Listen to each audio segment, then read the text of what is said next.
Hello, everybody, and welcome to the workshop episode number 355. Tonight on the workshop, we've got myself, Jester Lind. We've got Jimmy England. We've got Ari Manikos. We've got EJ Masacampo, and we've got Carol Johnson.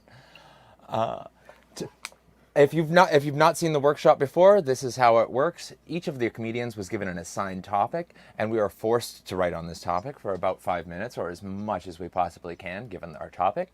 This is a comedy safe space, so we're just trying out material. In the second half of the show, we're going to be trying some freestyle material. In between, we'll be offering each other feedback on our jokes, how our delivery, offering any tags we have. Hello everybody, and welcome to the workshop. Starting out tonight is myself. I am our guest host tonight, and my topic tonight was festivals.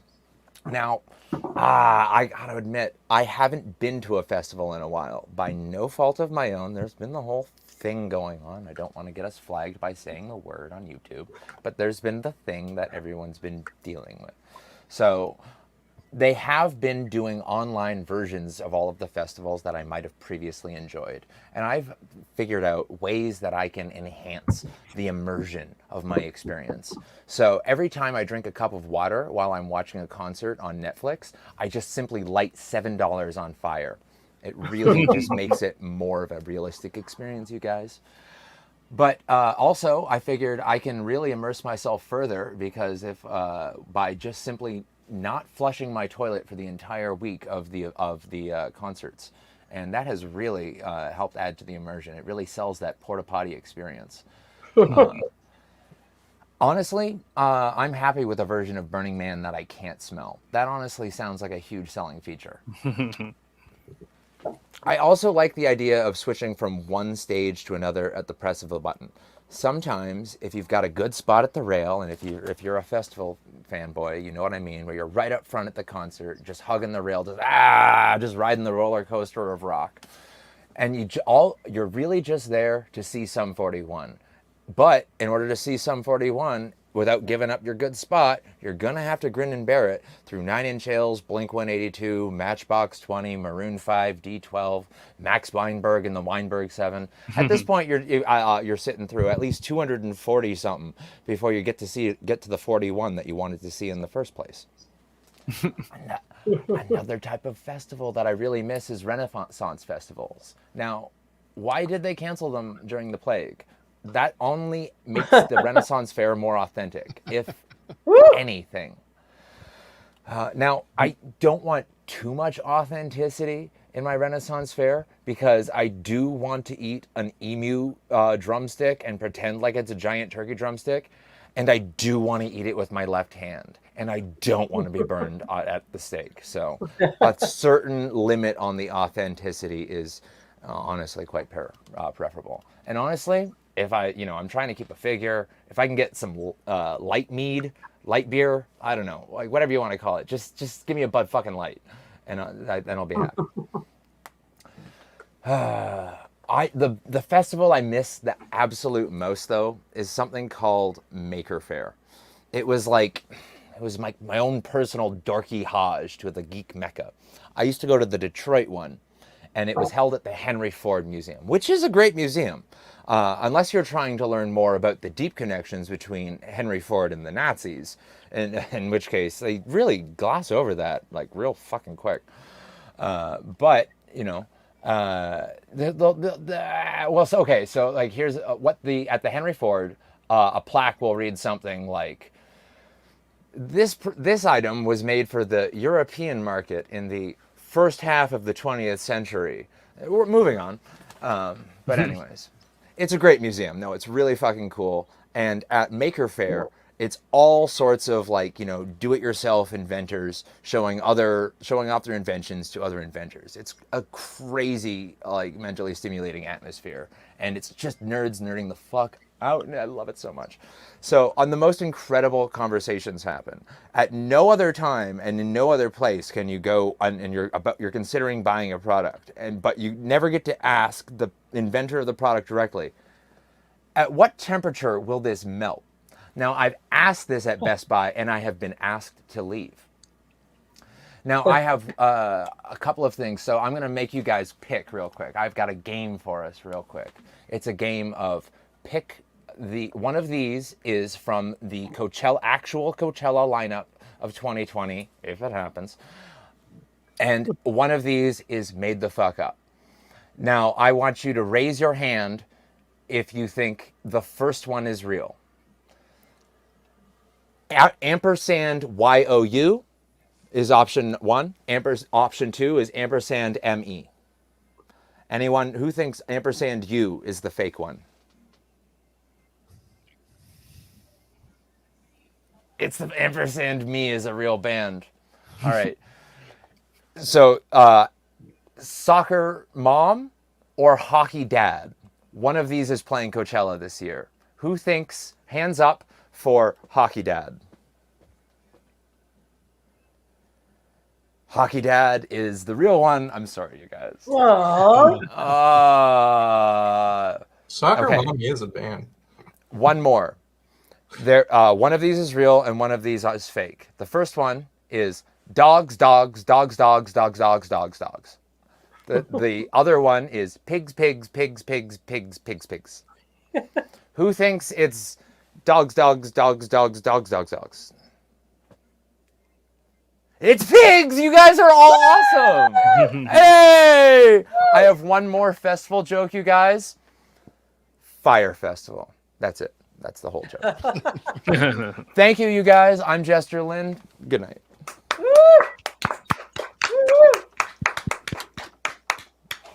Yay, that was fun. Who's got any good festival stories? I went to Desert Trip. Desert Trip? Is that just It was the old Cella. Oh. It was awesome. There was seats. It sounds more honestly named. Yeah, it really was. It was actually wonderful. I got to see Bob Dylan and all the old people I wanted to see. Hey, that's cool. I'm jealous. I think no, I've gone to a couple, but the first festival I went to was in Canada, and I went by myself, which was kind of fun. But also I went camping with my dad. So you get to go to the festival, you have a good time, and then family time afterwards. It's interesting. Real good dynamic. What did you see at the festival? Like which bands? Yeah. There's a lot of good ones. I saw Crystal Castles prior to half of them being canceled. So you got really high and then saw your dad? No, I'm not sure if I even had anything over there, but yeah, it was kind of purely for the music. There's a lot of solid bands that I was happy to get the chance to see. Nice. Any other feedback? There was we have one really close to my home, and Tom Petty was playing there. 10 minutes away from my home. I didn't want to go, and now he's gone. So that taught me to go see the people wherever they are, because they won't always be around. Yeah. Like a Rolling Stone. I did like the premise of why cancel Renaissance fairs during the pandemic? That's like the best time for it if you want to be authentic. For real. Yeah, it's interesting to think about just how much people set up for Ren Fair. I've never been to one, but I imagine it's a lot of work when really what you're doing is just stripping away all the progress we've made. So you could walk into like a homeless encampment and you're mostly there, I feel like. That's what I feel like. I feel like you're paying money to show up at a homeless encampment. Yeah, at a lot of these that festivals. is funny. Yeah, it's like camping where you're totally off the grid, except that there's the biggest, most energy intensive thing you've ever seen at the end of the trail. It's fucking pretty cool. All right, thank you guys. I love it. Next up, we've got Jimmy England. All right, all right. I get a minute because I have to set up because I want to stand up. Someday we're going to get back into real places again up here. I want to be Your ready. age. At your age, Jimmy, I'll give you a minute and a half.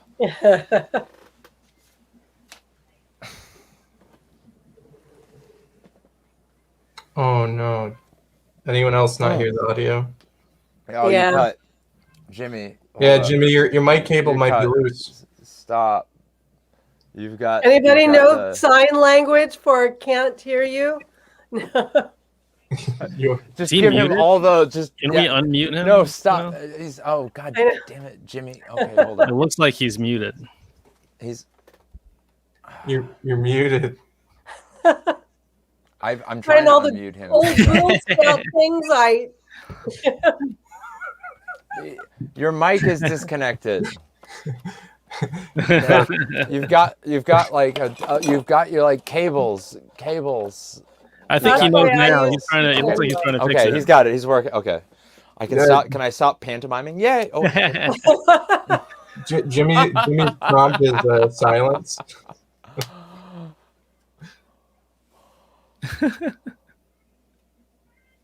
The wonders of Zoom comedy.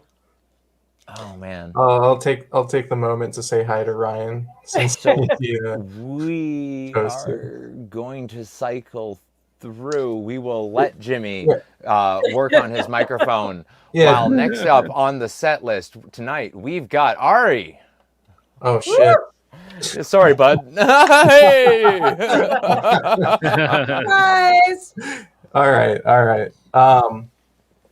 So my topic was black holes, and I mean there's so much, right? There's so much. So, but I've been thinking about like conversational black holes, and I feel like politics is a big one. You know, it's kind of one of those places where two people enter, no one comes back. No one. I've never seen anyone get radicalized through like a Facebook comment section before. So it's just kind of like, who are we doing this for? It's kind of like two people masturbating at each other, except no one comes. So, speaking of that,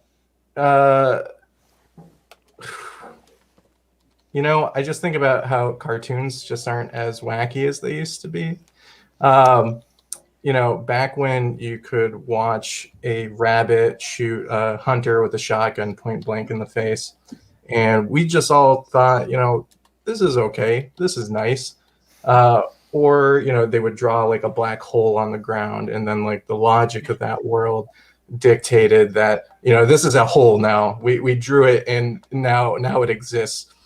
And, you know, now cartoons are all about being gay and making friends. I actually like that. I think that's completely fine. But what happened to the black hole gag? You know, was it like too existentialist? You know, I've just got so many questions. You know, what's at the bottom of the hole? How deep is it? You know, what can you find in the hole? So I've transitioned to buying most of my pornography. It's a big step in adulthood, I think.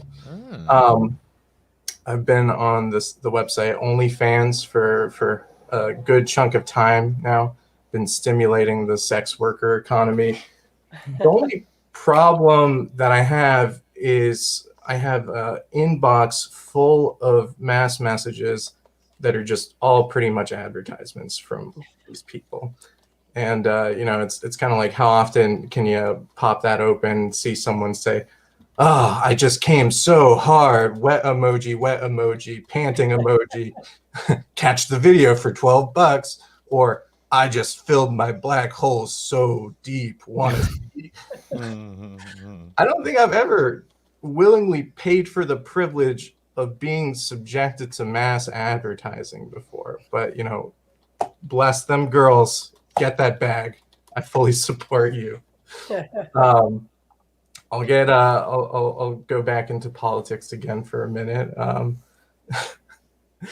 Just because I think that, especially in America, we've got some really pretty crazy conservative politics going on. I think it's just really just short-sighted, and it's kind of like, especially with the pandemic, people talking about, COVID's a hoax, and then like slowly, oh, okay, maybe it's not a hoax, but masks don't do anything. And then it got quiet for a little bit. And now India is getting really fucked up. And then it's like, yeah, that's like a pretty elaborate hoax, huh? Like the whole country of India is really playing into it. And, it just goes further than that. Scientists are like, hey, you really got to take climate change more seriously. And then, we've got the Conservative Party, which is kind of like the fringe right in every other place in the world, saying, well, what about the economy, though?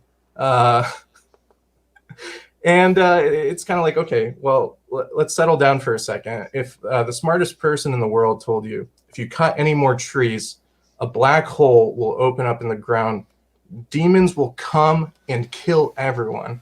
And then their response would be like, well, how do I wipe my ass, though? And it's like, oh, no, motherfucker, why don't you get a bidet? Why are you worried about fucking demons coming out?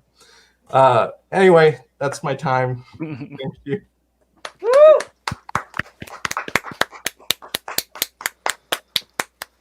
That's fantastic, bro.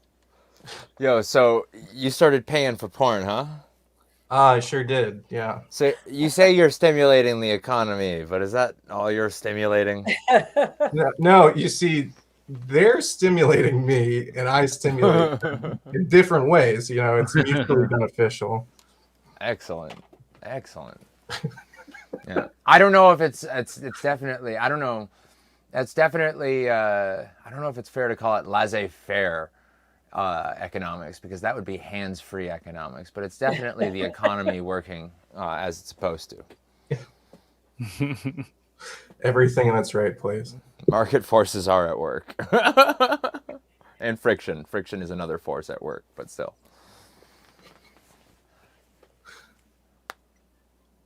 Anyone else? Still can't hear you, Jimmy. I know he's mute. He's got them. He's muted. Yeah, He's- still the mute he's icon muted. next to your name. Yeah. Jimmy, you may want to go to your cam and mic settings and double check that you've got your device reselected. It may have come in under another hardware ID. Also, maybe your StreamYard mute is actually the one that's hit. It's not. I can tell as. Oh, there Yeah! Ah! Jimmy. How nice to be back. Talk about black hole. Oh, brother. Oh yeah, right. Amy went into the black hole. Do you mind doing the front half of your act again so I can pick it up? I have to say, I did like the when you were making the point about the pandemic and how they keep saying it's false, but it keeps building. It'd be nice if you could find a way to build that to a point where you go, did they ever stop to wonder why everybody in the world is in on the conspiracy but them? Something along that line, because that's kind of when you started talking about India, that's what occurred to me. So I think there might be some way to put that together and bring that to a conclusion that way. So that's my suggestion. Thanks, Jimmy. Imagine what I would have if I'd actually heard the first half of your act. I probably Oh, believe me, it wasn't that strong. It was pretty good, man. Oh, okay. What was your topic? Was black holes, right? Yeah. Oh man, you could have really gone down a rabbit hole with that one.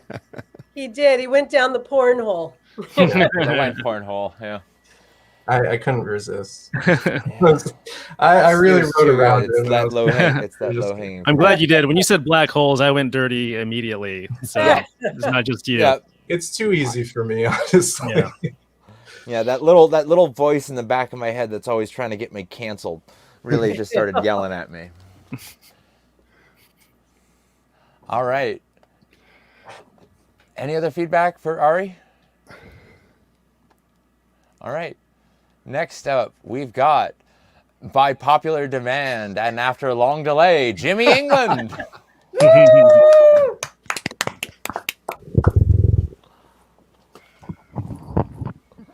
I feel like the Verizon man. Can you hear me? Can you hear me? All right. All right. There are my subject was outlaws.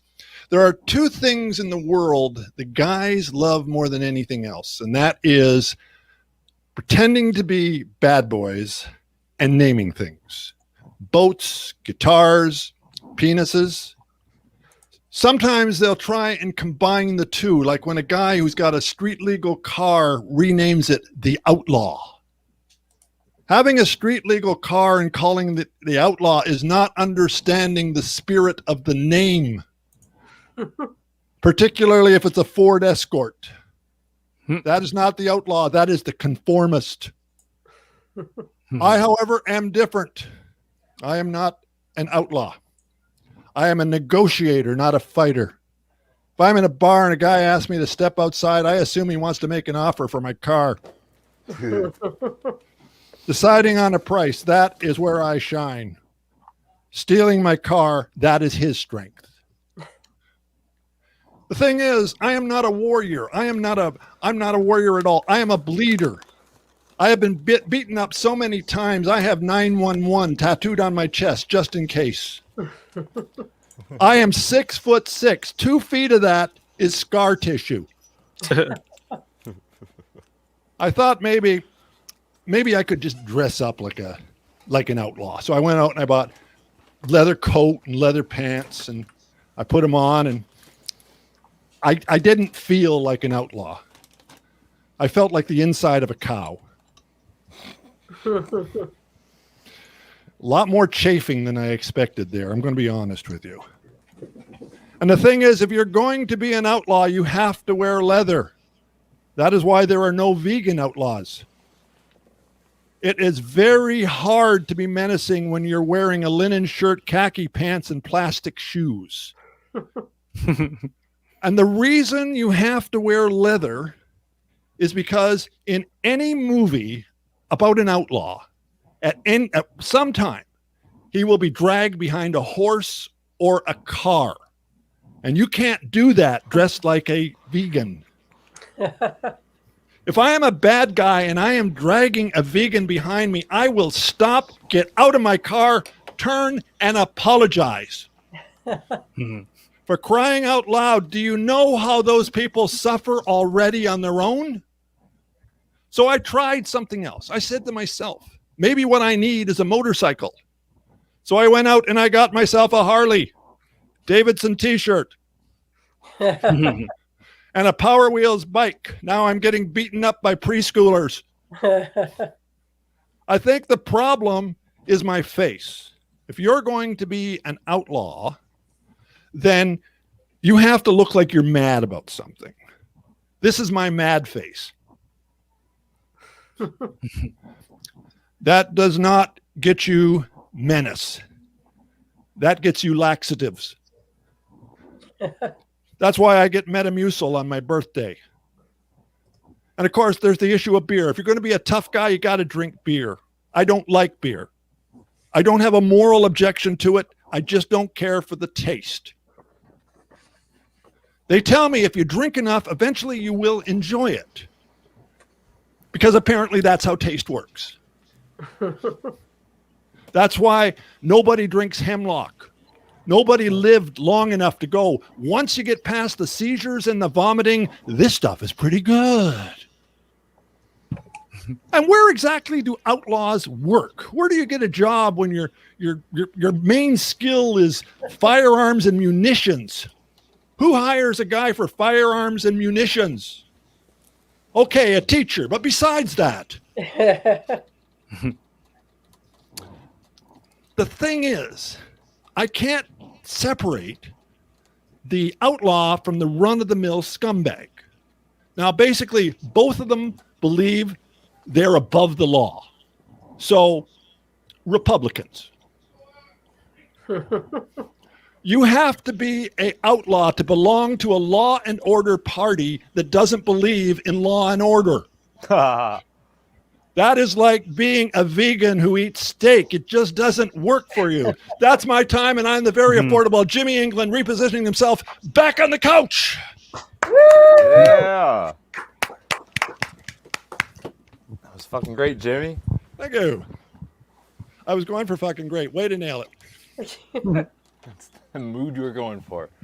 I think you may be underestimating how well hemp fiber can hold up to being dragged by yeah, there's a lot of data on that already, and we're about to have even more now that South Carolina has legalized running over hippies. Just a curiosity thing. When I've done this, I run a workshop myself up here with a number of people. And one of the things, because it's always hard, you don't know, you don't want to tell anybody that's a terrible joke or that's your best joke. I would like to know what you thought was the best joke and what you thought was the worst joke. It really would be helpful.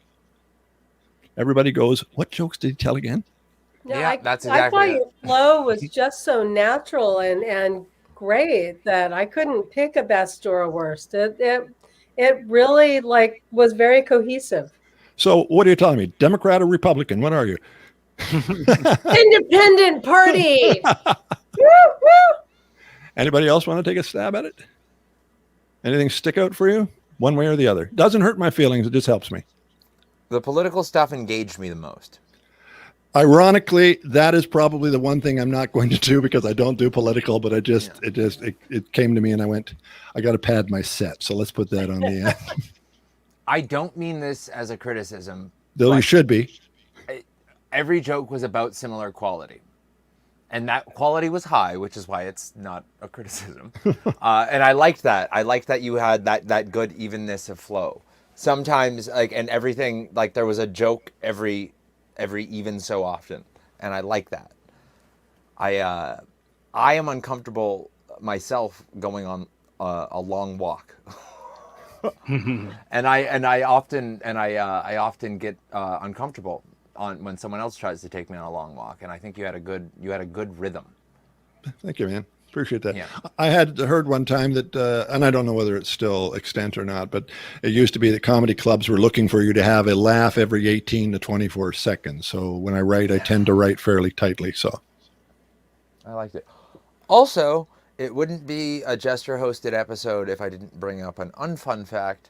As far as here's an unfun fact about acquired tastes. Tomatoes are a cultivar of the deadly nightshade berry, like the deadly the nightshade poison. That is the thing that they were they kept making less and less poison ones until they ended up with tomatoes.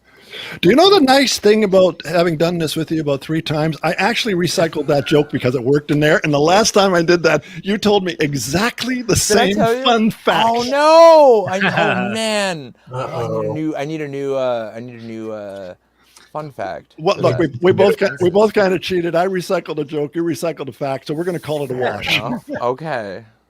And tomato, how do you get tomato out in the wash? Is it baking soda? Okay. Does tomato stain? I can. It's kind of acidic, so I think it might just bleach stuff, but I don't know.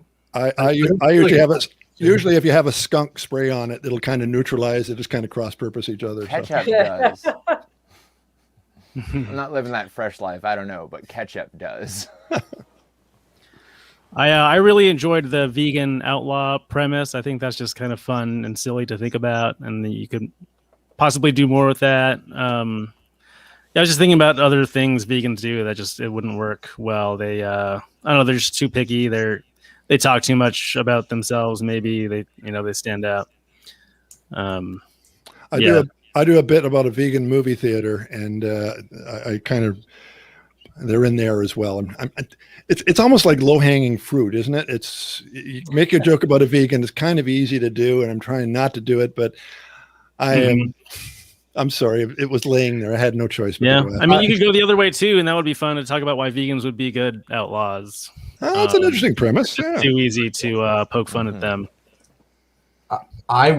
Jimmy, I'm glad you said that because that was going to be my pick for something where I a bit more indifferent about. It's just I'm not a vegan, but I'm just at this point of it's how hard is it to really just be vegans are wimpy little dorks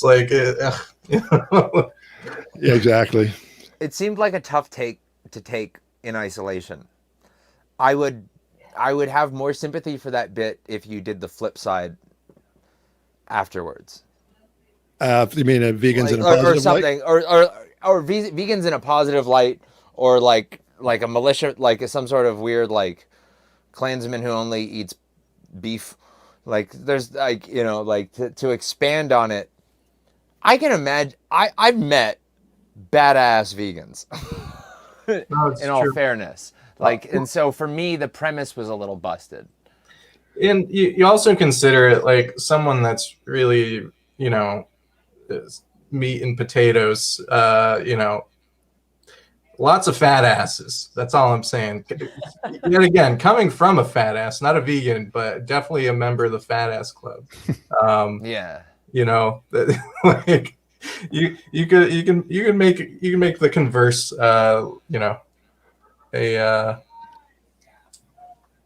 that make sense if I just wave my hands? Does it feel all my vegan boys, all my vegan buddies have like absolutely insane motherfucking abs, and I do not fuck with them. That's just a policy I've developed based on my own experience. But these dudes are fucking shredded, dude. Well, they might. They might they're be, eating way a lot of whey. Oh my god. Well, I have a vegan nephew, and he's as tall as I am, and he's just a stick boy, Yeah. However, I take your point. I think it's actually it's something I haven't considered before, but putting a vegan in a positive light after I've done the other actually might be a better way to Arnold moderate it. Schwarzenegger is vegan now. Did you know that? Really? Yeah. Well, sure, I get to be his age. Maybe I'll become a vegan too. Don't count on it, but yeah.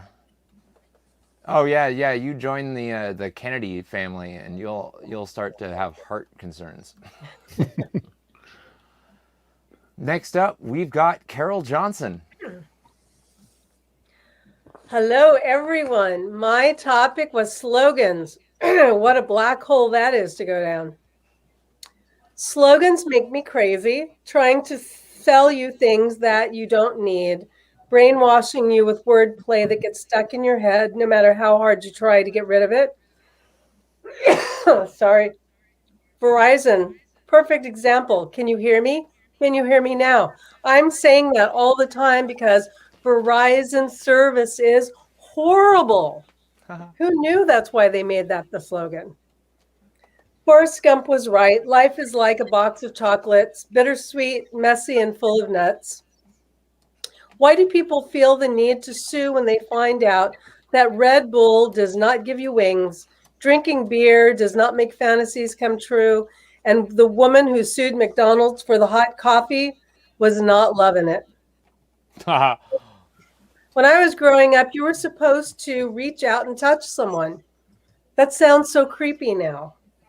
Melts in your mouth, not in your hands, and nothing sucks like an Electrolux. I loved that one. That should have been for the porn industry. I especially like the Electrolux. America in the 60s were so innocent. Many Americans believed that it was just an off-color slogan made awkward from the transition from Swedish to English. No, the Swedish thought it was funny. It was a pun. Nothing outlasts the Energizer. It keeps going and going, and don't leave home without it. Those should have been vibrator slogans. Microsoft's Xbox slogan is "Power Your Dreams." I guess that was the inspiration Bill Gates needed to leave his wife. So maybe a diamond really isn't forever. But maybe every kiss does begin with K. But I think her name's Anne, but maybe K is her middle name. If America truly runs on Dunkin', that explains our diabetes statistics, but doesn't answer why there were lines of people in the South hoarding gas. And one of my favorite slogans is, "This is your brain on drugs." Any questions? The commercial, it was just one egg. It wasn't scrambled, it was just fried. The yolk wasn't even broken. I think if the drug had been LSD, there would have been 1 million dancing eggs on a kaleidoscope rainbow. Now that would have really been tasting the rainbow. The only slogan I really find truthful is for Red Stripe beer. Boo them, boo annoying children. Hooray, beer. That's all I got for you.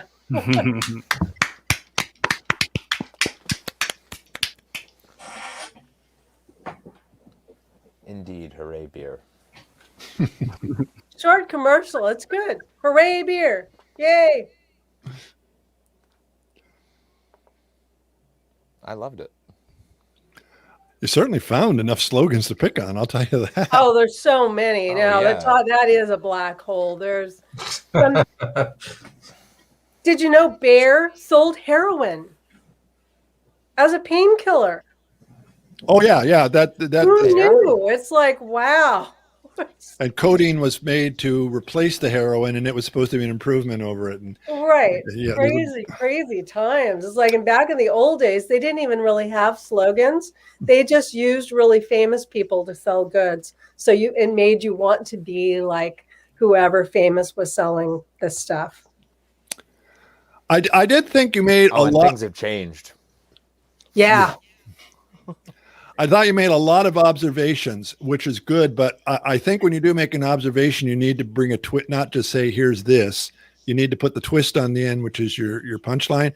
Otherwise, when you do that, you kind of got a setup and you're leaving everybody hanging. And when you went on to the next one, it like there's, you had a lot of good stuff there to work with. But I think I would have preferred if you did half as many slogans and maybe found the turn on the after you say something about it, because that's where the laugh will be. It's not on the observation; it's on what you do with the observation. And yeah, that is true. Thank you.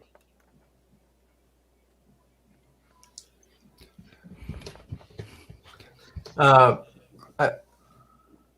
think as an option, you could have also looked into like personal slogans, like things for yourself. You could play off. I think it was like company slogans is what I was given. So it's like I didn't want to go too off my subject matter.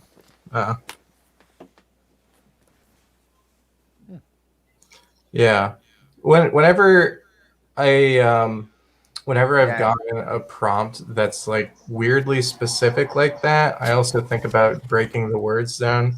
So like company slogans, you can think about like slogans that you use with your company or something like that. Kind of like platitudes or stuff like that. So that would be like another way, like options to play with, I think. Aside from that, I thought like something that I like to tell people, because I think it's true, is like baseline. If the stuff that you're talking about is like interesting, then like that's great. It's if people are interested in like what you're talking about, then like absolutely fantastic. So I feel like the basic premise of your set to me was interesting. So but to what Jimmy had mentioned, the little flips on some of the bits, some of the slogans, you could have maybe slowed it down a little bit just to find those more. But aside from that, I thought it was good. Thank you. It was a very fun set for sure. Yeah, I mean, I enjoyed it.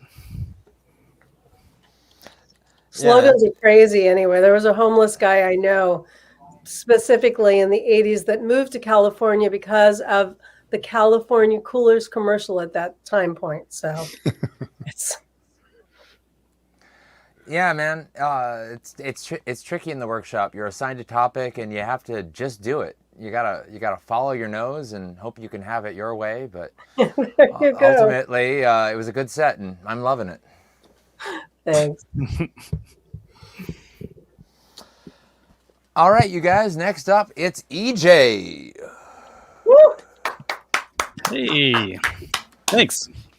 So I say this every workshop, but I'm very ill prepared, and I this time I mean it. So I didn't really even write any jokes. I just have some premises that I'll just kind of talk through, which I'm terrible at, but we'll see. And you can let me know if any of these have the potential to be something eventually.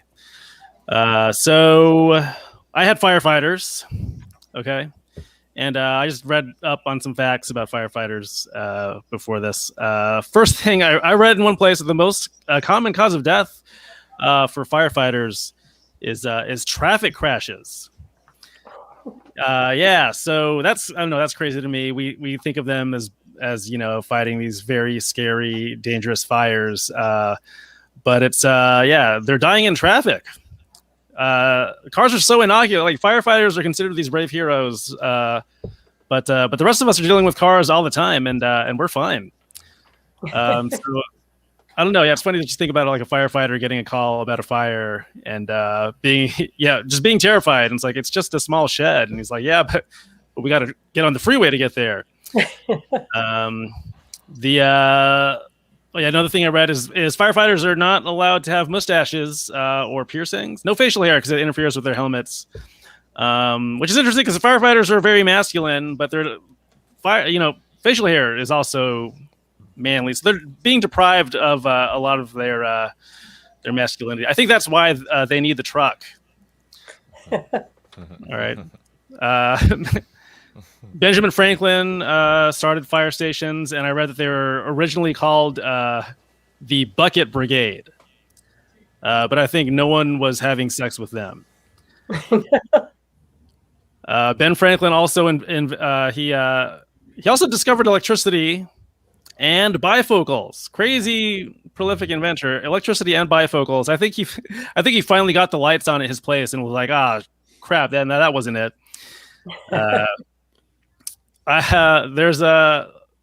Steve Buscemi was a former firefighter who became a movie star. If you told me that, I think if you tell anyone that there's a former firefighter who became a Hollywood star, they'd picture like The Rock. Someone who's all muscle. Nope. Try all lips and eyes. Who out of the Con Air cast would you think was the former firefighter? Nick Cage, Ving Rhames, Danny Trejo, none of those guys. The tiny man-child. All right. Let's see. Firefighters, they visit schools. They get cats down from trees. They respond to car accidents. It seems like they're named after the thing they do the least. They shouldn't be called firefighters. They should be called wait-arounders. I think they're mostly hanging out at the fire station, just eating snacks. Which is also interesting because they're like baby drop-off places, I think. I don't know if I'm making this up, but I think that you can like drop off unwanted babies, no questions asked, which is strange to me. That's where we want to bring our precious infants, is the nearest frat house. And then I noticed kids love firefighters. I think because they're heroes. I think they love heroes. They love cops. They love doctors. They love people who help people. But I feel like there are other heroes kids should love. It'd be cool to see a bunch of organ donors visit the local elementary school, just showing kids their driver's licenses. Yeah, right there. Or single moms, I feel like, are heroes. It'd be cool to see little girls dressing up for Halloween as women whose baby daddies left them. That's all I got. Thanks. Woo!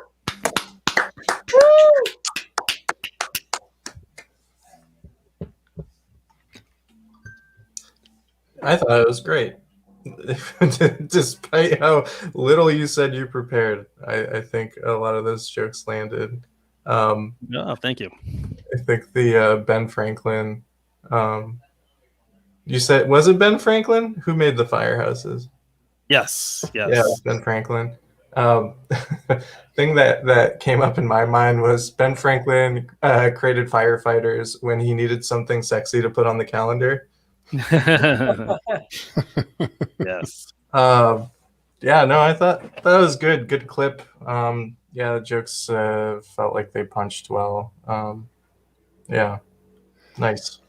Yeah, I think if you had any problems, maybe when you had those premises and you didn't know where to go with them, you got to kind of ask yourself the reason why. If you turn around and say, this is it, why is this the way? which kind of the whole concept of them having the most traffic accidents made me think of, well, maybe our closest relative isn't the chimpanzee, it's the moth, and we're all attracted by the flashing lights as they're going by. That's why they have so many accidents. So just coming up with a turn based on why is that the concept, and then you might be able to find something along that line. So yeah, that's great.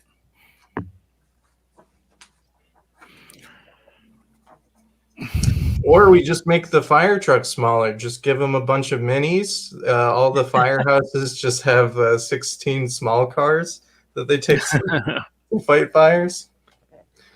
or maybe we get Uber to take them to the fire. I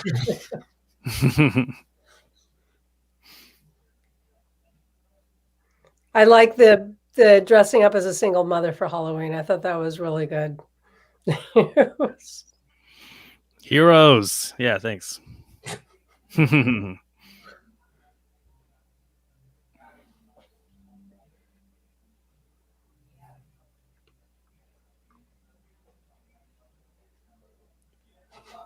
All right. You have to wait for the dead hair. Like,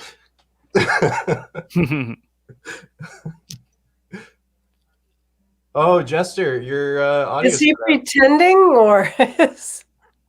I don't know. Oh no, I was muted. I was talking to you the whole time. And it seemed like you guys were responding, but that wasn't actually happening. It's just serendipitous. God damn it. All right. Well, I'm next up, you guys. I gave myself an introduction a minute ago, but it wasn't audible.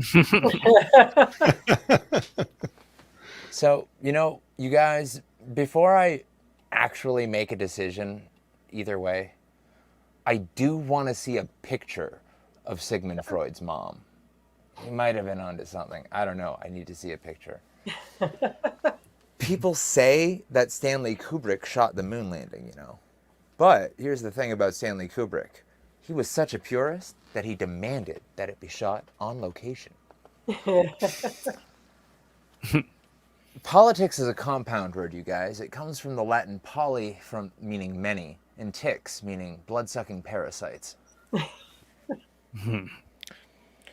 So I was starting to try to get in shape up before the pandemic, but now that the pandemic has hit, I'm broke as fuck, and so now I'm squatting. I can't afford my gym membership or my rent, so I'm squatting, you guys. I looked into buying some weights, so I wouldn't have to get a gym membership. But then the shipping on dumbbells, you guys, is fucking ridiculous. I'm not gonna pay for someone else to lift weights. Are you fucking kidding me? That's worse than the deal I had going on before. I mean, so I haven't been working out, but I also haven't been getting a haircut either. So technically I've been doing curls. But I haven't been working out, you guys. And you can't skip leg day if you want to have calves the size of baby cows. I went to a restaurant recently and they said, "Would you like the super salad?"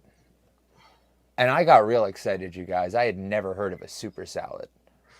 Not only am I interested in the super salad, I am also interested in the super soup.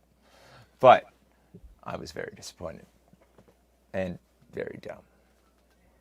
I used to work at Radio Shack. I worked at the last Radio Shack location in Michigan that had all of the various do-it-yourself parts. And my job was to show someone the metal detectors we had on sale, then show them how to make a metal detector for real cheap from scratch, then try to sell them a metal detector. And that went out of business, you guys. I don't know what went wrong. So I've heard they're thinking about republishing all of those canceled Dr. Seuss books, but with a real useful disclaimer at the beginning. It'll say, "Please be advised, this book will mess you up in ways that you won't understand for years to come. While this book doesn't represent our views as a company, we will continue to profit off of its sale and distribution. And the views in this book are representative of a different time. But also, since we're publishing it now, it also says something about the present day. Anyways, enjoy, kid. You know, they could do that, or they could just sell the original book. I mean, the problem is the books that Dr. Seuss canceled were shitty books. They couldn't sell them. That was why they stopped making them. And unless they sold a cancel culture bundle, special racist edition, which might sell frighteningly well, but that's its own other totally separate PR nightmare. You know what? Just about like 80% of the time, when someone says to me, "Happy birthday," I get too excited and I go, "You too!" like more often than not. It's really bad, you guys. I don't know what the fuck is going on with hand sanitizer. And I've had a lot of opportunities to think about it. And I know we're in a quantity over quality situation, but what is the smell that they are going for? Is it dive bar bathroom floor? Because if so, they are fucking nailing it. It's just bad, you guys. I don't know what it is. It smells like liquor shits would taste. It's a real bad smell. And I am constantly shocked and like blindsided by the viscosity. There is no consistency on that. Is anyone else having to like enter in real delicate at first on the pump, like hoping it doesn't, like, it's either going to shoot out like a wet fucking missile, or it's just going to be this sticky shit, this sticky hand sanitizer that you're going to need other thinner hand sanitizer to get off. And like, it's just a whole other situation. And the worst part is, you guys, apparently, this is what clean smells like now. Anyways, that's been me. I'm Jester. Thank you, guys.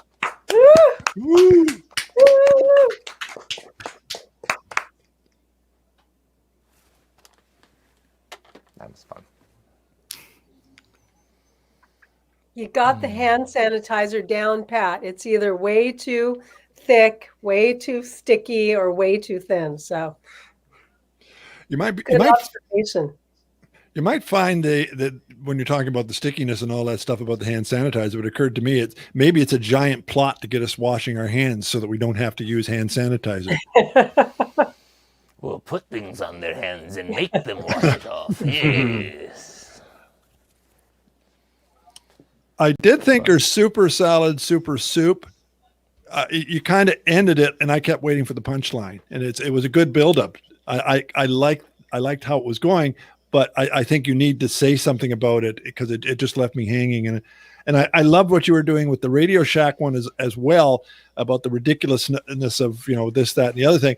But I think you probably add an analogy on the end that speaks to exactly what you're talking about. Kind of like I did with the vegan who eats steak. Something along that sort of an idea is what I'm kind of going for. It needs that. I needed that. Because that's the whole story, and I just did something really stupid, and it went exactly like that. And I wish that there was a fun lesson or something I learned at the end of that. I got to work on that. I still have to process how dumb I was in that moment. And it's going to be a whole new learning experience when I go back to restaurants. It's going to be crazy. I want to be there when you do. I got to tell you, I want to see. We got to go to the Waltzing Weasel.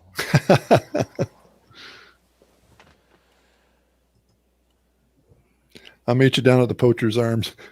Oh, I love the Poacher's Arms too. Where are these places? They are in Canada. They're in London, the fake London that we have in Canada. Or all of these bars sound like they should be in the other one, but no, they're in the weird little Canadian one.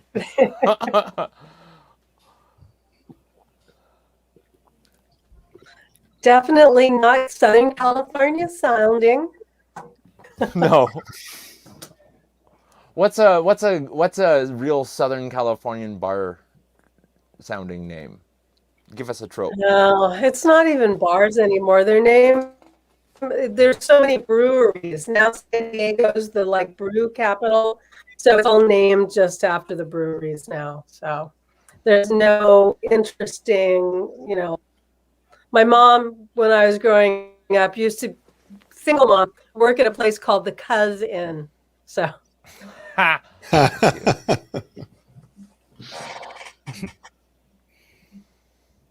so there might be some of those Rudy weird Giuliani's favorite beer. little bars. Yeah. Did you say the Cuz Inn? Like cousin, but CUZINN. Yeah. So you wouldn't want to take Go anyone figure. I couldn't hear you for a second. I wouldn't think so, but that didn't stop my mom. Yeah, I couldn't hear you for a second. My connection was once removed. Oh, wow. Next up, we've got Jimmy England. And here he goes making his big transition. Yeah. Stay connected, stay connected, stay connected, stay connected. Can you hear me? Yeah. All right. One thing I guess you should know about me is that I'm an awful gambler. I once lost my card playing Candyland. My granddaughter plays for keeps, apparently. So I would say the most I ever lost gambling was $1,500. I bought a ticket on Air Canada before the pandemic lockdown, because that is the new rule in Canada. I don't know if you know this or not, but you buy a ticket, and maybe you get a flight, and maybe they just keep your money. For the record, that is not an airline. That is a casino. And if that's going to be the new marketing plan, I'm okay with that. But I want the whole Vegas experience when I fly. I want free drinks, showgirls, Cirque du Soleil giving the safety demonstration. In case of decompression, an oxygen mask will appear in front of you.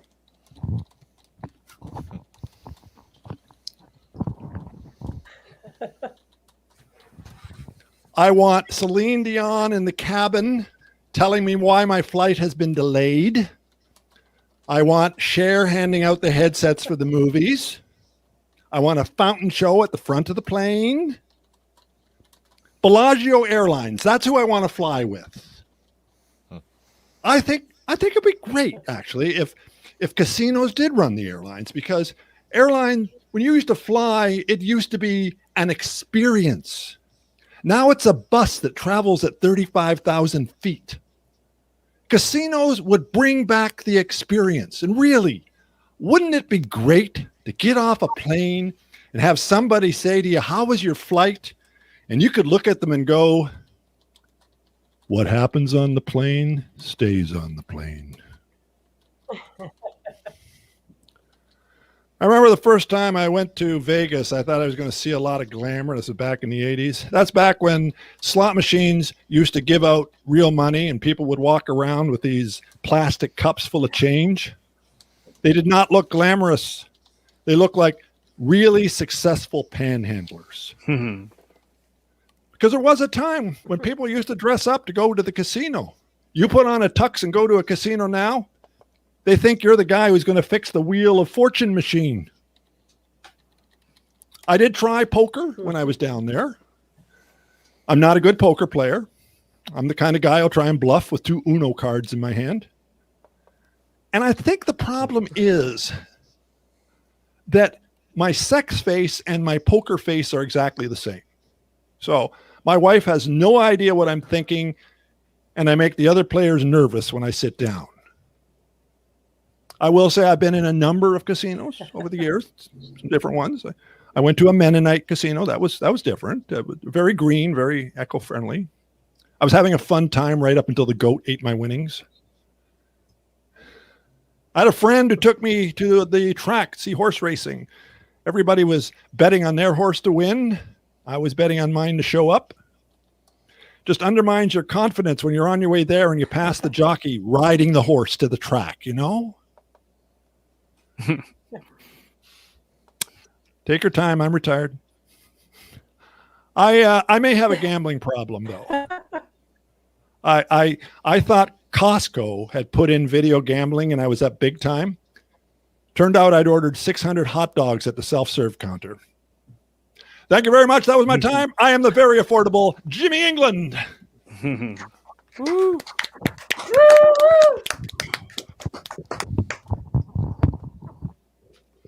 Critique, people. Critique. Oh, I got to turn you around so I can see you. If you're going to insult me, you insult me to my face. If you lost your car in Candyland, then you got both hitting the plums in real life and with the card in the game. That's something that might have happened. Because you get hit in that like plum swamp at the beginning of the game, while like someone else gets that like fairy princess, and you're like just fucked. It's just a. But I'm just taking that game seriously. But it sounds like you are too if you're gambling vehicles on it. Casino Airlines. Tell me the odds of surviving safely, and let me bet against arriving safely. You know, just like an insurance bet. Oh, I like that.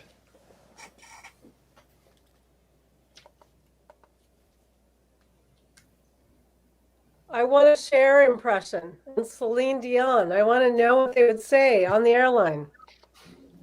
Yeah. Yeah, if you have one, you should share. I was born in the back of a medicine show. Daddy used to dance for the money they throw. Mama would do whatever she could. Love it. Yeah. I love it. It's fucking good. I feel like in the airplane bit, Right? I feel like first class could have came in there at some point. My brain's not really pumping anything out, but I feel like the first class experience. What would first class be like? First class is like the penthouse experience, right? It's where the Wall Street guys are, doing some blow off of something or someone. A nice built-in fucking table. They're different tables. They're instead of like that one that like comes off of the seat in front of you and ends up like in your lap, and then like when they recline like up like on your like fucking larynx. Like it's like they have this fucking cool ass like robot one that goes like and it's like then you have it's fucking rad. That's what you're gambling on is you can get a better seat, or worst case scenario you end up in the cargo hold. Man, fucking first class used to have like little Nintendos built into the back of all the seats. It was fucking cool. They also used to have really big ashtrays because they gotta assume you could afford more cigarettes. But that's on the older planes. I have never been gambling. Fun fact for everyone. If you're gonna use any machine at You're the not casino, missing anything. yeah, my recommendation if you're gonna play any machine at the casino, play the change machine exclusively. It's the best odds in the house. I'm actually not a big gambler. The last 4 times I went to Vegas, I didn't spend penny one on anything. I went there for this. I go there for the spectacle. That's usually what then he turns up. Yeah, well, I did go at the tables. I lost $600. Yeah. I had a joke at one time about why is it the guy who tells you he was a big winner at the casino drives a '79 AMC Pacer? Yeah, that's pretty much why I didn't put it in the act. So it's nice to have that validated. It's just nice to know I'm making the right decisions from time to time. Sometimes it's not about what works. Made me sad. I mean, the image landed in my head. You know what I mean? It's like, yeah, yes. I used to work a roadside assistance phone job, and I would the amount of people that I would had just run out of gas on the way off the edge of the casino, and it was just like, oh, it was just some sad situation. It was like, man, it was crazy. It just happened all the time, and like it used to happen in like like the states where like casinos are legal in the South, like Nevada and shit. So like they'd call roadside assistance with like 50 miles of desert in every direction. So it was crazy. Well, he may not be a gambling man himself, but he's about to bet it all on his next act. It's Ari Manikos. Hey. So I was walking down the street the other day, and somebody yelled out at me and my friend from a second floor window. And they said, "You both are dressed really cool." And I was like, "Do I know you?" And nope. Oh, okay. Thanks. Like, what do I do with that now? Like, I feel like I want to, just go out of my way to start walking down that street more, like a stray dog that you fed your table scraps to, and it just keeps coming back.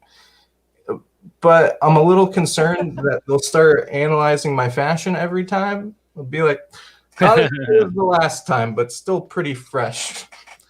And then, maybe eventually it's like, "Shoes are kind of whack." I got a new job recently. Would you believe it? Still feel like dying might be a better option than continuing to work an office job from my room. My manager sent me a message today, which was about the formatting on an email that I was actually in the middle of writing. So he had sent me an email of something he sent me an image of something that I was in the middle of writing.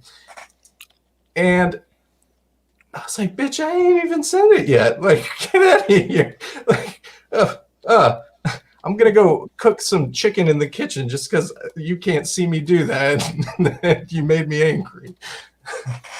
I'll exploit you.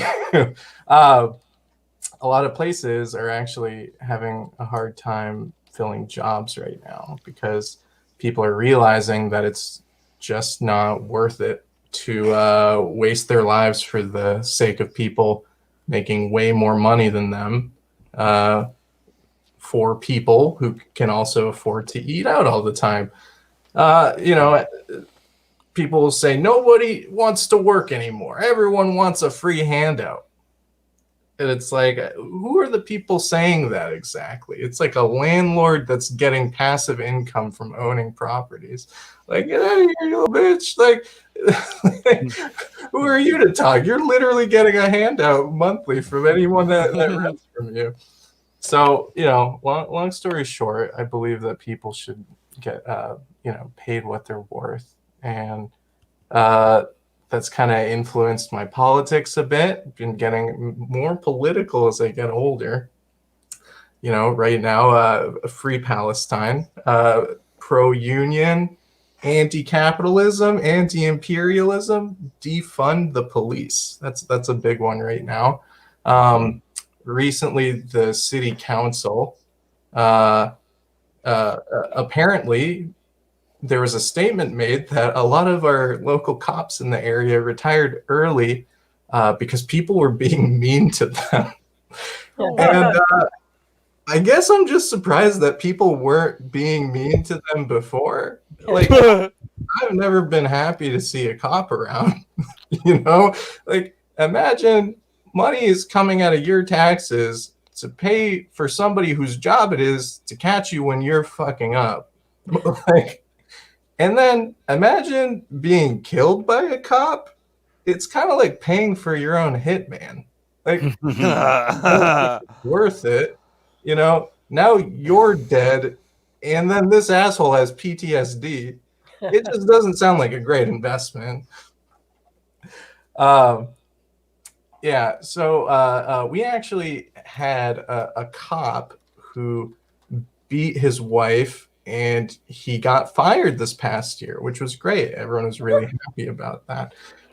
Could you believe the shocking part was when they actually fired the guy, and not really the first part, you know?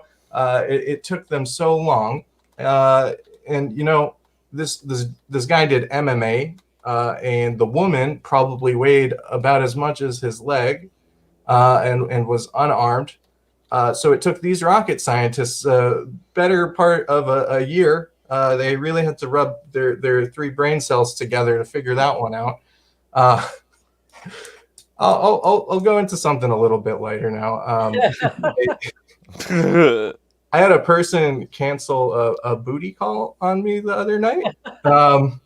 They sent me a text. They said, "Hey, what are you doing Saturday night? My roommate won't be home." And I feel like that's not really a hard one to read. Minutes before we were supposed to get together, she writes back and says, "Oh, I just ate an edible and I might get too high. I'm going to have to rain check."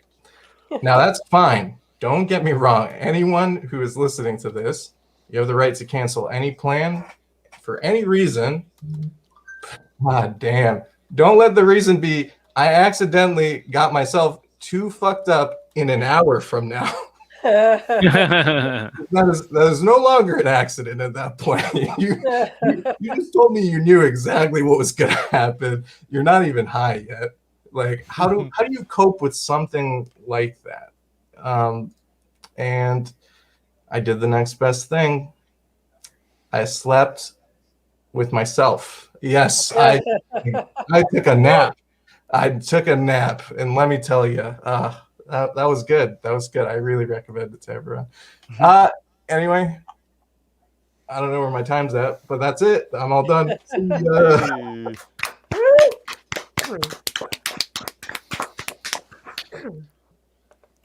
I love the energy shift at the end from, well, anyways, the police are super fucked up. Ugh. Anyways, on a less depressing note, I got stood up on a date. Like that was like, it was like an even course correction, like a good like lateral, kept the tone.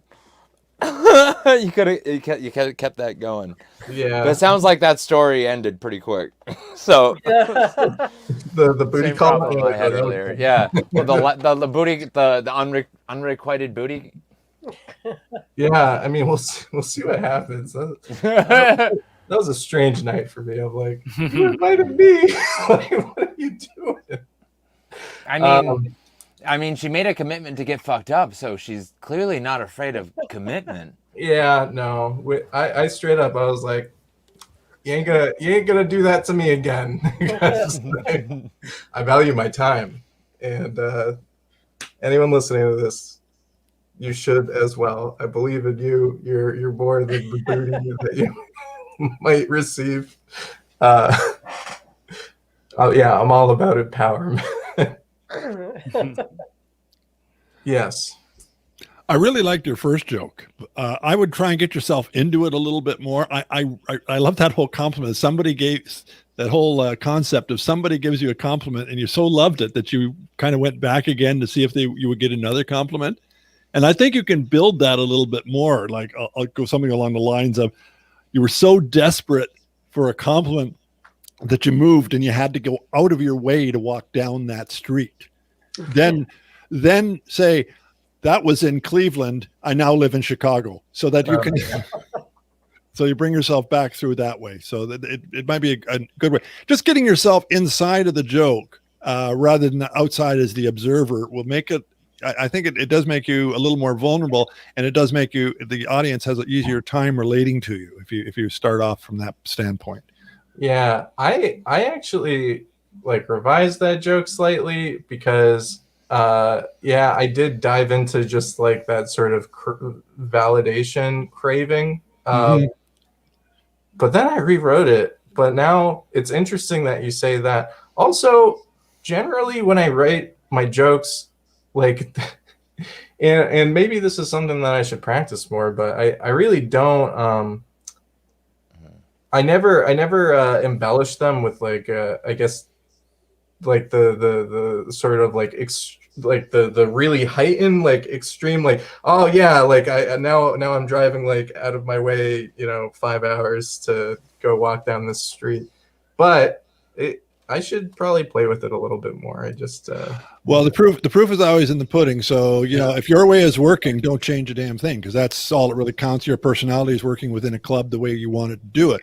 But if you try the joke your way and you're going, geez, I'm not getting the pop that I really want from it, then maybe try it. And if it turns out that's working, then you know which direction to go in. But at the end of the day, it's about what works for you, not what the rest of us, myself in this particular instance, tells you need to do. Even though I'm much older than you, much wiser than you, and Jimmy, let me tell you too, the amount of times I've done, like I mostly host. So like, and it's just DIY, like local type of stuff. So I don't know what it's like to really perform at a standard comedy club. Everything has just been like really weird places. Like, so yeah, that's a goal. That's a goal for hopefully the next year if things sort out. Maybe come up to Canada sometime. there you go. Bro, we can all relate to our goals for the next year being for things to be more normal. Yeah. It's a very relatable goal. Yeah.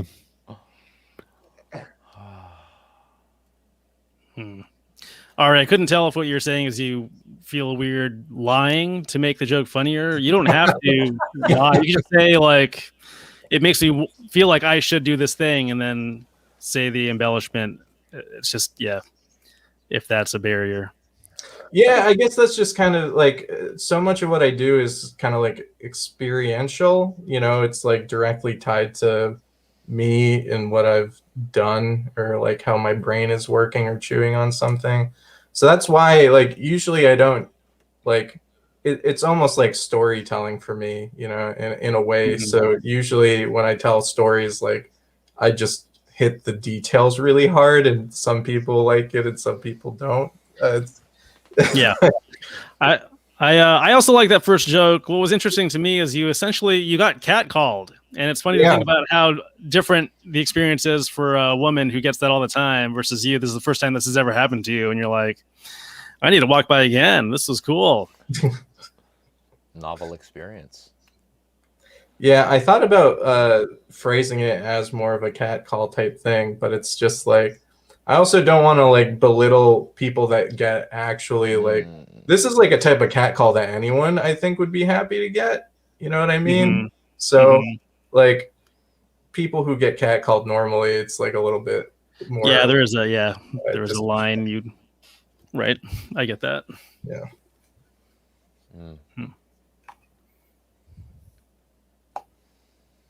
Yeah. Right on. Thanks for the feedback, everyone. You're welcome. Just like, yeah, it was nice.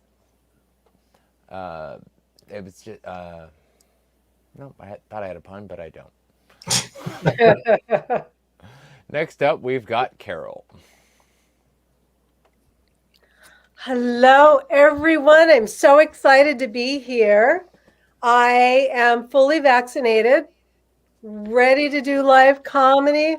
I have not been this excited to get a shot since my old STD scare. I am a very hopeful, almost empty nester, not married anymore. But, I don't say that I'm divorced. It sounds too negative. I call myself free range or cage free. I should have known the marriage was not going to work out. I joined Ancestry and I found out that I come from a long line of women who have really horrible taste in men. The last time I saw my ex, I told him our vows were supposed to be until death do us part. He didn't look dead. Yet.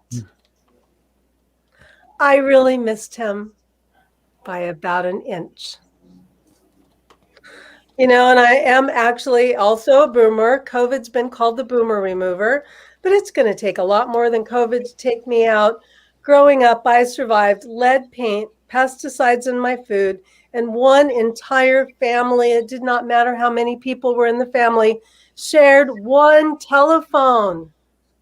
My God. And it was hung on the kitchen wall, had a cord, rotary dial. I finally figured out why I will never text as quickly as my kids. I don't have arthritis. I have RPS, rotary phone syndrome. And it was just a phone. There was no calculator. There was no camera. We didn't have Instagram. If I wanted to share a photo with a friend, I had to have a camera, take real film, drive it, drop it off to be developed, wait a week, drive back, pick it up, and then I had to mail it snail mail. And I remember by the time it arrived, I regretted sending the naked photo. And even worse than that, I could never get any film developed again because the entire staff had seen me naked. And, I have to say, it's really tough getting old. It's going to be shocking for you guys, all guy in the audience here.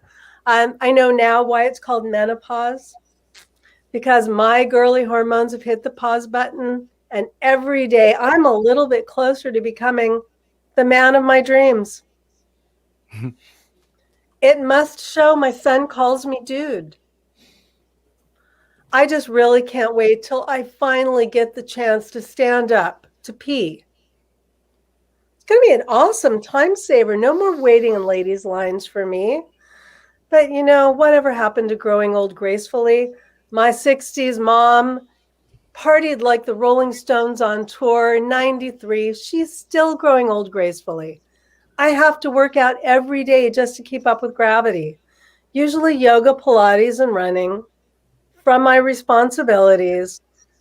But truly, I did try running. I hate running. I ran a mile and I was so proud of myself. I rushed over to my phone to figure out how many calories I'd burned. 2 tablespoons of chia seeds. That's not even enough for a chia pet. Forget running. I'm not running anymore. And namaste my ass. My warrior pose is weary. My crow is crooked. And if I have to do one more downward dog, I swear I'm going to bite someone's leg. And I realize I probably look okay over Zoom, but underneath my clothing, it's actually starting to look like the earthquake map of California. And boy, have my tectonic plates started shifting. And I just want to leave you with my public service announcement. If you do not have children yet, think very carefully before you have them, because once a parent, always a parent, and sometimes they never leave. And I know after this long pandemic year, that's why some animals eat their young. Thank you guys so much. I've been Carol. You guys have been great.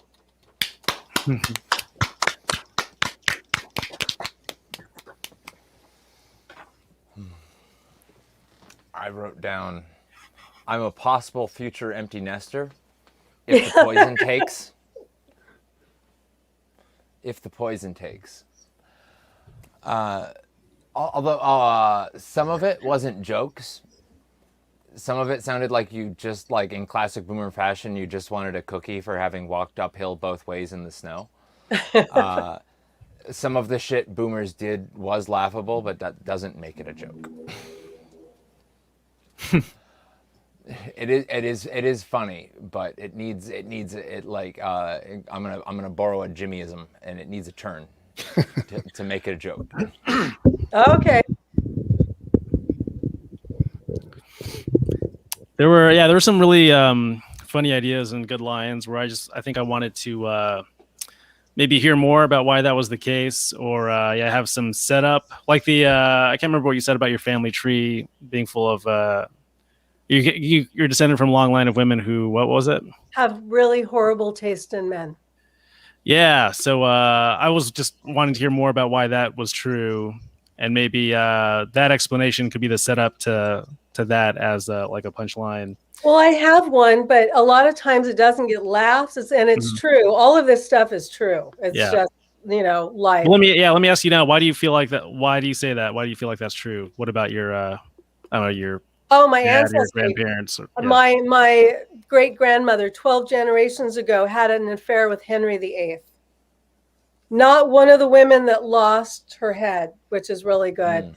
But part of the joke is, in 500 short years, my family went from screwing royalty to being royally screwed. Sometimes it gets a laugh, sometimes it doesn't. Ever since then, for 12 generations, the women in my family have kept ahead. Or I've got, and this one's true, from high society to hillbilly. My mother's from West Virginia, but a lot of times I think people find that offensive now. So your grandmother, your great something amount of greats grandmother survived, which put her head and shoulders above the others. Above the right. I think a lot in listening to the one line kind of jumped out at me, and that was missed him by about an inch. And it was your delivery that threw me off. And then I started listening to you and thinking about it a little bit more. And I agree. I think you're doing the observation thing again without the twist on the end. But I think you were missing, you would get more laughs with a slightly different approach to how you do the humor. And I don't, it's hard because I've got to point somebody out to you, but I'm not saying ape this person. But if you did those same jokes the way Rita Rudner would deliver them, I think you would get a lot more laugh from it. The way you're doing it is a little, I don't want to say it's not combative, it's forthright. Right. And I think that I use the word vulnerability again. A little vulnerability on your side will make them a lot funnier. Okay. And I did like, by the way, the taking the film in and having it all delivered. But I don't think I would see that as something that would discourage you from going to take the film. I think this would be a case where they would come to your house and pick the film up for you after that. That's, to me, is where that joke should be going. No, you're old school. We did have that's very good to add the school on. I appreciate that. Right. That's why we didn't take a lot of film. Film was very dear back then. It was very expensive to get film developed. So if you really wanted to share a photo with somebody, that was a huge deal and very expensive. And that's a good point. But the thing about comedy is you don't let reality get in the way of the joke. Right. So it's better to get the laugh than it is to deliver the fact. So, there is a lot of stuff there to work with, and I like what I like a lot of the stuff. Some of it seems just a little short of where it needs to be, but not off by a lot. Okay. But I said I would consider how you're doing your delivery, and as Jester pointed out, make sure that you are putting the turn and it's not just the observation, and then I think you're going to have something that can really do some stuff, which I would really appreciate, because I want to see women do a lot more. I want to see women and old people like me. That's it. The rest of you can go to hell. But women and old people, I want to see us succeed. All right. And I'm a boomer too, so I understand that. I have a question, Carol. Yeah. So after you took the photos that contained the naked photos to the developer, then you couldn't go back to that developer. Why was that? Yeah. Because he'd seen me naked. It was embarrassing. I was embarrassed to go back. So I could say that. I was embarrassed. So were you trying to like maximize your exposure by going to like a different like developer each time? Now I can show this one naked. In the old days, we had a place you just like playing around. Photo mat. There was one place that you took your stuff to get developed. So there's a lot of in the middle of the parking lot. explanation there. You youngins don't know what a photo mat was when we lived way back then. No, we do, but we didn't learn it from experience. We learned it in history books. Or in memes. My son knows everything through memes. Oh, are photo mats big in memes? I hadn't heard. Hey, I've developed my own film before. I have, yeah, no, I have too. It's fun. Yeah, I think that not to dodge the question and burn you. Photography jokes. I think that there is a lot of good feedback there. I agree with Jimmy in the sense of just from like a delivery perspective, the sort of approach on the jokes, if it was changed just slightly, I think that a lot of those would hit a little bit more. And then also to something that Jimmy mentioned, just the sort of like vulnerability aspect, which I think Jester also kind of leaned into a little bit, or it might have been EJ, but yeah, just like getting into, I guess, like the messier parts of some of those things, because it's just kind of like, it's one thing to know that you had bad taste in men. I want to know how this guy's a fucker. You know what I mean? I want to. Oh, in my long set, I do have more jokes about it, but this is my tight 5. So Okay. No, I got Did you say you have 12 generations of tea to spill? Spill the tea, honey. we're all from England. The people that are still in England are all part of the royal family. I mean, most of us took ships and came to other places. So literal tea to spill. It's fucking gold. Okay. Awesome. All right. Now, finally, tonight Thank on the you. lineup, we've got EJ closing out the night. Great. All right. Sorry, give me a second here. So I don't mind the cost of a good babysitter, but I do think my kids would be offended if they knew how much I pay to not have to hang out with them.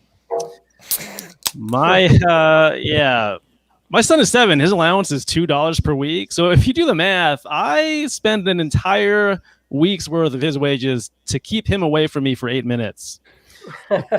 Babysitting, it's great. You know, some friends, I debate whether to invite them to an event. My kids are the only people in my social circle where I want them not to come so badly. I hire a decoy. I wish I could hire decoys to stand in for me elsewhere, because I'm socially anxious. That'd be fun. Like, Emily, thanks for taking my place as the kids' caretaker for the night. Listen, do you know anyone who can take my place at this party I'm going to? That'd be helpful. My son recently described the babysitter as his best friend. Oh, buddy. Yeah, she isn't here because she likes you. She's here because she isn't on the schedule at Applebee's. I feel bad. It's like the Truman Show. Like, shh, don't tell him his best friend is a paid actor. My son is like, look at this Pikachu Emily drew for me, just for me. I'm like, yeah, she's drawn one of those for every kid on the block. He's like, I love how she calls me Sport. I'm like, yeah, she forgot your name. My kids are real nosy and clingy, and they constantly get out of bed. My friend was like, aren't you worried about your babysitter or like bringing a guy over and hooking up with them? And I'm like, no, the kids have put a stop to that many times. The only reason I have them is because they weren't around yet to interrupt. My daughter is in daycare, which is even more expensive. I lost my daughter at the mall once for like a few minutes, and I panicked, but she was totally fine. And I realized, wait a minute, I pay $200 a week for this, and this was free. I should just be dropping her off at the mall. I think we have too much respect for our ancestors. Our great grandparents were racist. Okay, sexist.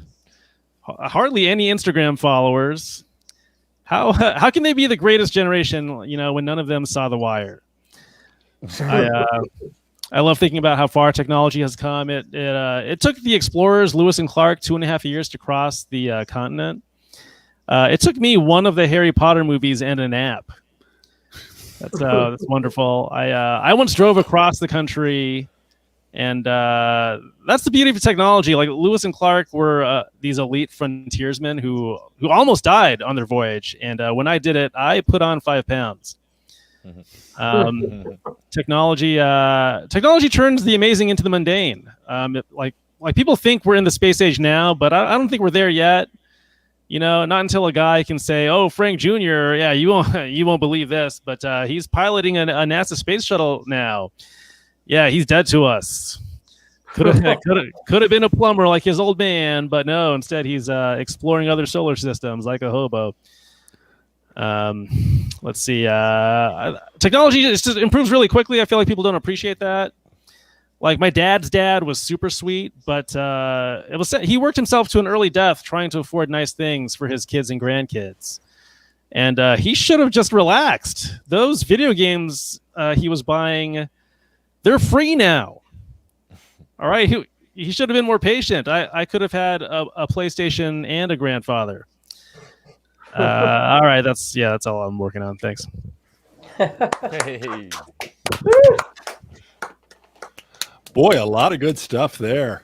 Oh, there's some solid shit in there, man. There is. The babysitting stuff, extremely strong. The dropping her off at the mall after you realized that she was happy being lost at the mall for those few moments. That was like probably the most resounding joke in the whole bunch cool. Thank you. I like that. I feel like that was the one joke that you could put a little more tension in there, because you're just like, I lost my kid. Like it didn't. you have room for one more in there. Okay. I just realized. I love how she calls me Sport. And like that's because she doesn't know your name. That's fucking gold. that childlike optimism. And honestly, the fact that you start out with the framing device of I wish my kids knew how I really feel about them. That's such a super cathartic framing device, and I really like that angle. Because like we all know you don't like, but like I love that. Unless you do, I don't know. Maybe I don't know. I love that angle. Parenting's always you love them more than anything. You also Sometimes love it takes a lot of honesty. Yeah, that was great. No, it was really good parent material. Thank you. Guess what? I'm in the echo chamber to say the same shit as everyone else. It was good. It was a good set. Yeah, I don't know. Your jokes are just really edited well. Like there's not really much fat to trim. I think it's just kind of like such a steady clip, and I think it really works for you. And all of the jokes just resolve really neatly. So yeah, I think great. Good work. Thanks.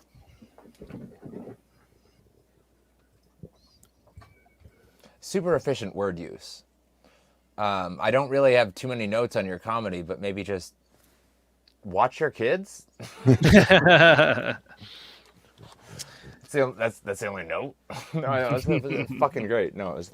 I could feel the love. I could feel the care, even with the attitudes that you were taking in the bit. It was great. Oh, that's nice. Cool. It was really heartfelt. I liked it a lot. It was really good. All right, now is the time where we plug all of our stuff.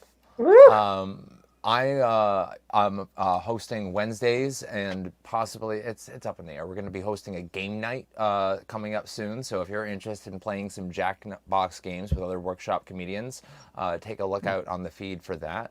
Also, we're going to be hosting a regular musical workshop night on the 4th Wednesday of every month.